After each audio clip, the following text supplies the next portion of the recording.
Nega O'zbekistonda 85% aholi tadbirkorlik faoliyati bilan shug'ullanmaydi? Nima sababdan?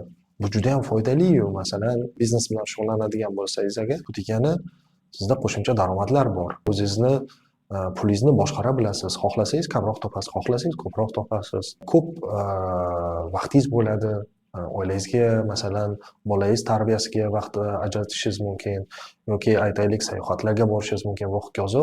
Lekinda ko'pchilik mana shu tadbirkorlik faoliyatini, biznesni tanlamaydi.